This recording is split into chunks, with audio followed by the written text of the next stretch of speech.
Hello everyone, welcome to my YouTube channel. My name is Deborah. If this is your first time watching this video, it's just my little attempt to put a little bit of light and wellness back into the world, especially in the times that we live in. And one of the ways that I want to do that for now is to bring awareness to the topic abuse, particularly psychological abuse. Now today's video is the third video in the series, and it'll be the final one for this week. By next week we'll have a different topic, a new topic. Now we're talking about tools of the abuser, and today I want to talk about accusation, blame and denial. Now this particular tool is used to create hierarchy, right, to make them come out looking clean and on top, and while you look bad, because obviously when someone accuses you of something or blames you and then denies it, it makes them come out looking good and you look bad. Okay, one of the ways under this accusation, blame and denial is jealousy. They'll accuse you of flirting or cheating on them, right? No matter how little it is, no matter something as little as you smiling at someone on the bus stop, or a text message, an innocent text message, or someone even making a comment on your any social media platform, they will accuse you of flirting, they'll accuse you of cheating. Well, you are innocently not even thinking of these things, all right? Then they'll turn the tables around you and say that I'm acting this way because you are this way. If you were acting like a good wife, I wouldn't act this way. If you're acting like a good husband, I won't be acting this way. And then they'll deny something that that is true. Remember we talked about this during the gaslighting episode. Not something that a part of history that's happened that happened the way it did. They'll turn it around and make it feel like you're lying. And then they'll guilt trip you. They will do little things for you, and then when they do them, they say you owe me so and so thing because I did so and so thing to you or for you. After all these years of investing in you, I deserve so and so and so and so forth. Okay. And then one of the things that affects that really goads me is when they deny their abuse and then they turn it around to make it look like you're the one that's abusing them. They'll play the victim. All right, and then they express shock if you complain about something. Maybe they hit you or they do something really really absurd, and even they can see that it is not normal, and then they will act shocked, like that little thing. How can you think that was abuse? That's not abuse, blah blah blah. You're just thinking things in your head. Okay, all right, and then they'll blame you for the problems. Anything that is happening, if for instance if your partner drinks, they'll say because of your attitude that's why I'm drinking. Or they come back home late at night, they'll say because of your attitude I'm coming home late. Nothing is their fault ever. All right, they always blame you for everything that happens to them. Okay, and then another part of this psychological abuse or tools of the abuser is emotional neglect and isolation. I found that they'll always put the emotional needs or whatever needs actually above yours because you do not matter. So they cut off this emotional support, and then they cut you off from other people who can give you this emotional support. All right, and then like I said earlier, they demand respect, and then you have to defer to them in everything. But again, it's a one-way street for them. It's not, you don't deserve that respect from them. You only give it to them. That's it. And then they'll shut down communication. This part is for me, it was a little bit destabilizing because I came from a family who like to sit down and have conversations, maybe not all the time obviously, but I had grown up to the idea that you could sit down and talk about what is going on, but they'll cut off communication from you.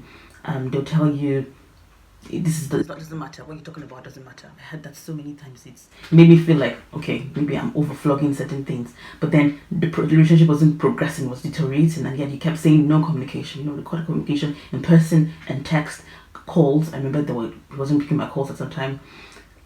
Text messages wasn't responding to them. All right, and then they'll dehumanize you, literally pretend that you don't exist. It's bad, especially when you want to have the communication with them. We have that conversation, or they'll turn it around, like I said, and say things like, "Don't you realize that I just got back from work? I'm tired and exhausted. Please, I don't have time for talking about that stuff right now." And then they'll keep you from socializing, from family, like I said, emotional neglect and isolation. They'll keep you away from others, and then trying to actively turn others against you. When they have conversations about you with other people, they'll tell them you are really not a good person. We talked about some of these topics earlier. And then if you try to be, like I said, try to communicate with them, They'll call you needy. They tell you that you're too emotionally, you want too much emotion, talk and support all the time, and that it's unnecessary. I heard that so many times. You're too. I don't like all the soft things. I don't like them. And unfortunately, I am not a very soft person. Okay, so it was really absurd to hear from someone else say that you're too needy. You're too. I don't have time for all this rubbish. All right. Okay. Okay. And then one of the things again that really was very funny for me was the fact that they would be indifferent to your pain. They could see you hurting or crying, emotionally distraught, and they pretend that nothing is happening to you. They're indifferent to your pain. They'll actually laugh at you and make fun of you and say stuff like, "You expect me to come and tell you sorry?" One of the incidents, I hate to say this, but one of the incidents that I had that was really destabilizing for me after I had my baby and I had to be stuck in the hospital. She had to be stuck in the hospital for a bit, and then I just couldn't stop crying at that particular time. Like, what was happening? And the nurses were trying to tell me, what was happening. He was there, and then he just stood there, and then he had to be the nurse that came to me and gave me a tissue, and I couldn't wrap my mind around how it wasn't affecting him, But then that's just one of the signs, of the tools of the abuser.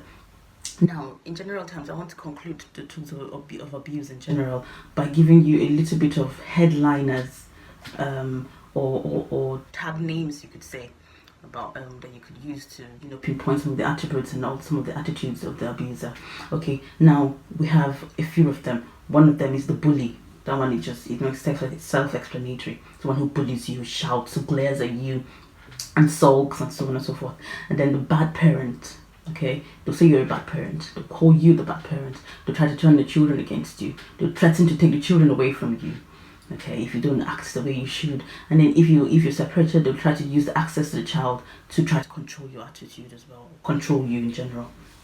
Then the head worker is like the gaslighter, who puts you down, who tries to change things, the perspective or everything around you just to make you feel like you're crazy, Okay, and then we have the jailer, who keeps you in.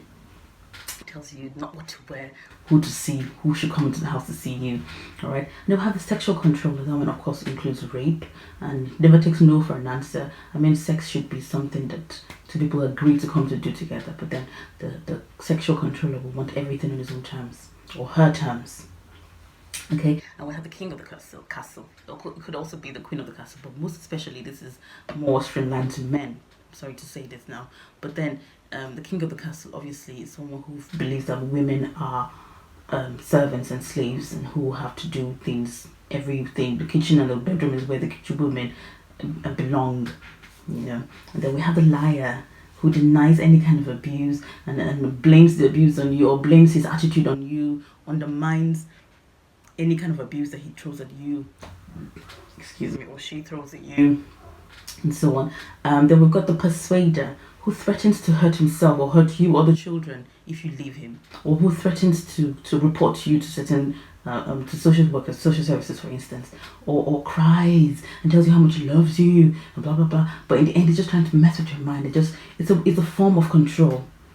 Now, all of these attributes that are lined up, you may not see them in one person, or you might not just see one person as a bully, and they will not use these attributes every single time. They will change. Today is a bully, tomorrow is a head worker, today is a bad worker, tomorrow is a sexual controller, tomorrow is a liar, tomorrow is a persuader. All of these things, no matter how we look at them, they are not right, no matter what kind of relationships they have, whether it's from a man or a woman. None of this is right. No kind of abuse is allowed. No kind of abuse should be allowed. Okay, relationships are for peace and for loving each other, coming together as a couple. Not just making the other person feel terrible or making the other person less of who they are. The relationships are supposed to build you up together. All right. So I want to say this again before I end this, as I always do in every of the videos that I make. Don't let anyone make you feel less of yourself. If you're in a situation like this, seek help. Find anyone who you can speak to, who can relate these things to, who can make you come up with a plan, all right, for you to get out of the situations and make yourselves better. All right. Now I want to end again with the same words that I will always end with my videos. You are worth it. Your happiness is valid. You matter. Okay. Stay safe and stay blessed. We'll talk again next time. Thank you. Bye.